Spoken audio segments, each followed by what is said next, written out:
Well,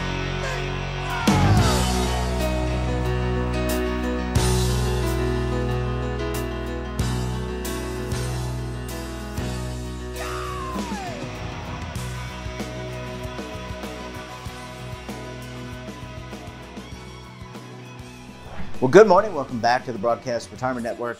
I'm Jeff Snyder. This is BRN AM for Friday, June 16th, 2023. And our top story today, could a moderate protein diet be the key to youth? And joining me now to discuss this and a lot more, Stuart Phillips is with McMaster University. Stu, it's great to see you. Thanks so much for joining us on the program this morning. My pleasure, Jeff. Thanks for having me. How important, before we get into the research, I just want to start off with a baseline question. How important is protein, just in general, to our diet and to aging? Yeah, I think, well, it's my favorite macronutrient out of, if you forget carbohydrates and fats. And I always point out to people that carbs and fats are fuel, whereas protein is a structural substrate. So we don't just need it. We burn a little bit of it as fuel, but we use it to make the tissues in our body. So, to me anyway, I think it's the most important macronutrient. And from an aging perspective, when you're not growing or getting bigger, but you're sort of maybe getting smaller a little bit, I think it's particularly important. Yeah, well, that 9.8, that pull of gravity, I was once 5'8". I think I'm closer to 5'7.5" now. Yeah. It's a common phenomenon. People get a little shorter and their muscles get a little smaller. And so it's a slow process, but that's an erosion and a loss of protein, both cases. So when we talk about protein, are we talking about, and I want to get to the study in just one second, but when we talk about protein, are we talking about lean proteins like chicken, steak, beef jerky, nuts, I think, are a source of protein? Define that for us. How do you, as a doctor, someone who studied this field for a long time, how do you define protein? Yeah, I think for most people, it's the usual suspects. It would be lean meat, either beef, chicken, pork, fish, something like that. Dairy products, so milk or Greek-style yogurt, pretty rich in protein. Eggs, that sort of thing. But yeah, there are plant-sourced proteins, a lot of nuts, a lot of legumes, beans, lentils, that sort of thing. Very rich in protein. So lots of different sources. I think a few years ago, we used to say, well, plant proteins aren't quite as good as animal proteins. But I think, every piece of research I've seen in the last 10 years would suggest that those things are much closer than we once thought. Yeah. And so let's talk about the research. And as we age, I think you all make the point that we tend not to have as much protein, but we need the protein to build our muscles. We can talk about hormone levels, but why is a moderate amount of protein? And I'm 51, so I'm kind of, I wouldn't say I'm on the downside, but I'm getting older. I try to eat. I'm definitely not on the downside. I just want to be clear about that to the audience. But I try to eat enough, like 1 gram of protein per pound of body weight, I guess, is the bodybuilding standard. But why is a moderate amount of protein going to be important as we age? And is there a point, an age that you were focused on in your research? Yeah, so we're really interested in, I would say the first half of my career, it was all, young university age men and women and making them bigger, stronger, faster. And, lots of fun, great research to do. And, as I've gotten older, so research becomes me search. And I'm also the director of a facility that the average age of people who come from the community to exercise in is about 73. So, it struck me that a lot of these people were struggling to perform, but it was activities of daily living that they were more interested in as opposed to, climbing on a podium and getting a medal around their neck. And the loss of muscle and even a little bit of bone. I think it's a newsflash to most people to understand that 40% of your bone by composition is actually protein. It's not just a stick of chalk. So protein is the substrate that builds all of those structures. And we lose those, as you said, as we age. When that starts, it's really difficult to say. I think for healthy, active people, it's probably not until maybe your 6th decade. So in your 50s. But for some people who are less active, I think it could start as early as your 30s even. So we're interested in more trying to mitigate the decline rather than taking somebody who's in their 70s, not that it's ever a bad time, and trying to sort of bend them back up. And that's a much tougher proposition. So prevention as opposed to sort of trying to help somebody a little later in their life. Yeah, and I've got one more question before we go to a commercial break. And look, we're living longer, and I would argue that more and more people, even though we have more sedentary lifestyles, there are more and more people that are older that are active. They walk, they row, they do some level of speed walking. This means that we're going to be living longer, and so having the right balance of protein and some of the other physiological elements really helps with having a better lifestyle when you get to be 60, 70, 80, 90, maybe even triple digits. Yeah, absolutely. I mean, I think we all appreciate that in the last century, you've added 30 plus years to our life expectancy. What hasn't gone along with it is the proportion of our lives that we've spent in good health, or what we call our health span. But definitely, the fundamental pillars of a longer health span are, first, be active as you can be and want to be, independent on your goals. But then at the same time, to have a prudent diet. And I think, it includes an amount of protein that's a little bit higher than most people recommend. Yeah. Well, Stu, as I said, I need to take a very quick break. When we come back, we'll talk more about how a moderate amount of protein can really help you as you age. You're going to want to stay tuned right here on BRN AM.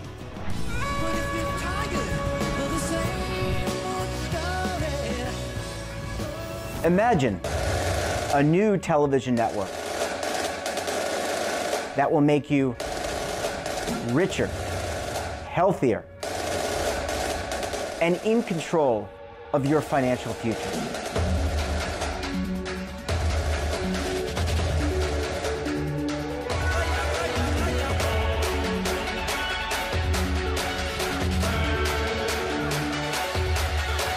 This network is for the policewoman in Nashville, Tennessee, the baker in Dubuque, Iowa, the teacher in Lexington, Kentucky.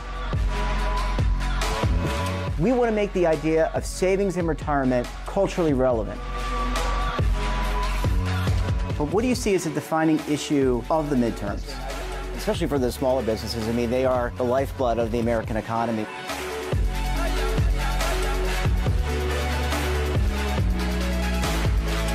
Featuring exclusive interviews, current affairs, and docuseries.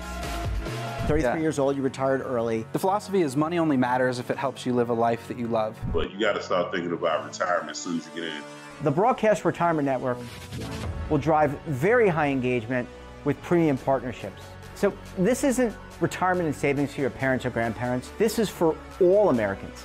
And we're going to change the way you think about money.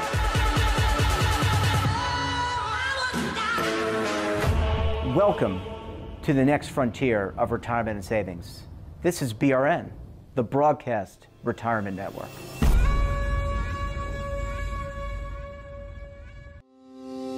Invesco's latest Show Me the Income study reflects on the evolving retirement industry today as it faces the pressing need to help participants turn their defined contribution plan savings into long-term retirement income. Key findings from the research uncover that nearly 7 in 10 participants fear running out of money in retirement, and only 22% were very confident they could create a retirement income strategy on their own. What can employers do to help? To learn more about the study and request the white paper, visit Invesco.com/retirement income or contact your Invesco DC professional. Cited research is based on Invesco's work with Greenwald Research. Invesco is not affiliated with Greenwald Research. Invesco Advisors, Inc. is an investment advisor that provides investment advisory and does not sell securities. Invesco Distributors, Inc. is the U.S. distributor for Invesco's retail products and private placements. Both are indirect, wholly owned subsidiaries of Invesco Limited. Tax audits, tax liens, wage garnishments. Every day we hear stories like this about good folks who are simply struggling to pay their bills. Each of them are living a frightening IRS tax nightmare, and they are afraid it will destroy their lives. I'm a divorced single mom, and my ex-husband left me and the kids with a lot of unpaid bills, including unpaid taxes. I was really starting to show my stress on my kids because the IRS had sent me a letter demanding a huge payment from me. I couldn't afford it. So then the IRS was threatening to garnish my wages. I'm already living paycheck to paycheck. That would have put me over the edge financially. It truly seemed hopeless, but then a friend at work told her to call the tax relief line. The people at the tax relief line, they told me about something called innocent spouse relief. They worked it out so that all of the taxes from my ex are not my problem. I don't know how that works, and I don't care. All I care about is that I don't owe the IRS a dime, and they are not going to take my paycheck. Even if it seems hopeless, you should call the number on your screen right now. There is absolutely no cost for the call or the consultation. You are under no obligation. If you are worried that the IRS could garnish your wages, seize your assets, even take your home, call us right now. The Tax Relief Line is here to help you. Now you have a knowledgeable, professional team of tax experts that are ready to negotiate with the IRS and fight for you to save you money. The Tax Relief Line's professionals have successfully negotiated thousands of cases, reducing and sometimes even eliminating the tax debt for their clients. It's very easy to get started. Simply call the number on your screen right now. You don't have to live in fear anymore. The call and the consultation are free. Well, Stu, thanks so much for staying with us this morning. Really appreciate you hanging around for segment number 2 this morning. My pleasure. Thanks for having me back, Jeff. Yeah, and I was really, I thought I was going to introduce you as the Ponce de Leon of modern aging, but we'll get to we'll get there. So let's talk a little bit about, you talk about the importance of moderate protein and how that goes to building, prevents all sorts of disease and helps you with your longevity.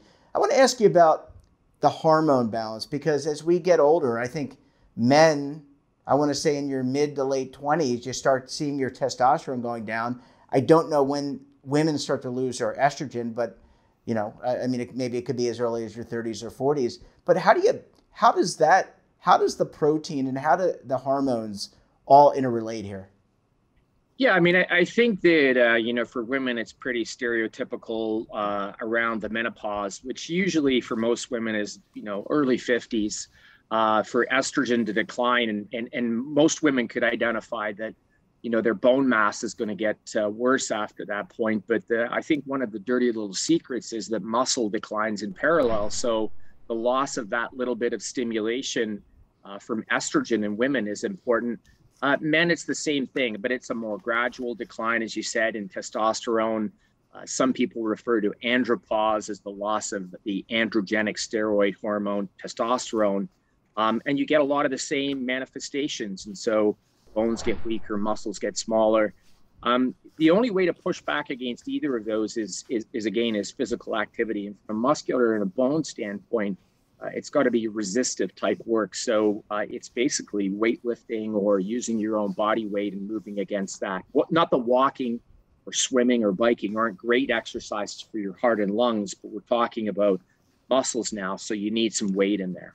Yeah, I guess you don't want to go to the moon to exercise because that's only 1/6 the Earth's gravity. But none of us, except for Elon Musk, have the opportunity, I guess, to go there.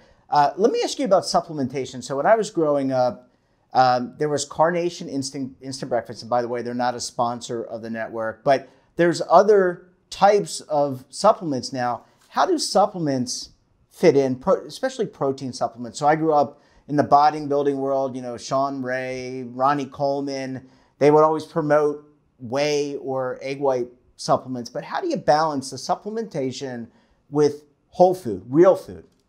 Yeah, I think that the distinction is, and to be really clear, I don't know that you need supplements. They're convenient, and a lot of people use them in that way. And I wouldn't say definitely don't use supplements, but they've come a long way since you and I were. It was Joe Weider protein powders, and No hack against the Weeder brothers, but their protein powders from a taste perspective left a little bit to be desired. But these days, whey protein, still a very high quality protein, probably the highest quality that we know of.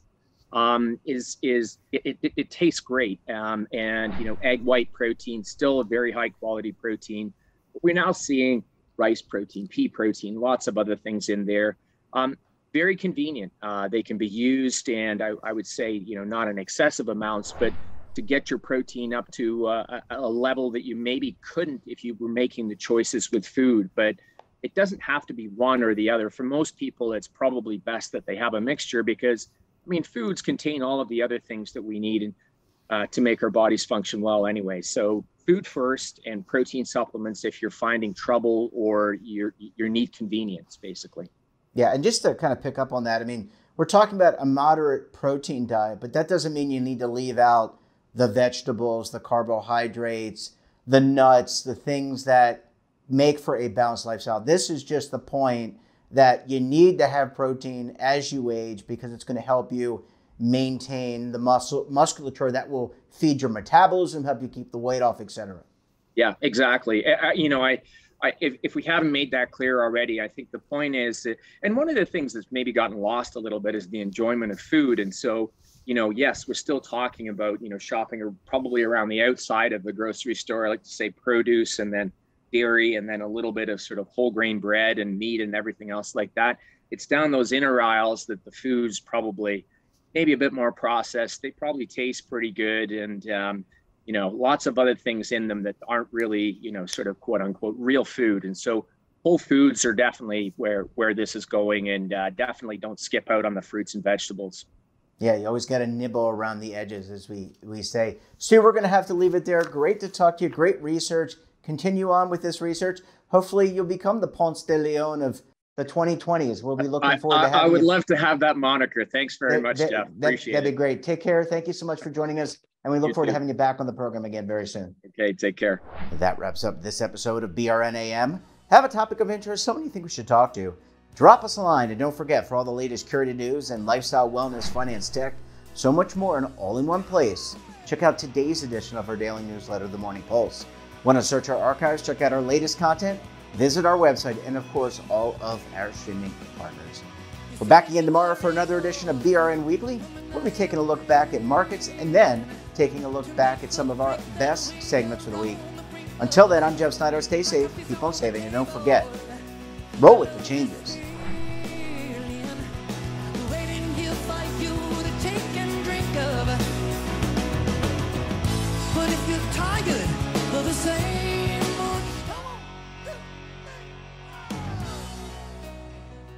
Now is your opportunity to co-create content around any topic on the First Lifestyle and Wellness Network. Reach a global audience through our platform and co-own exclusive branded content. All of our programs are available on demand and also as audio-only podcasts, so you can take us on the go. Broadcast Retirement Network, available anytime, anywhere, and on any device.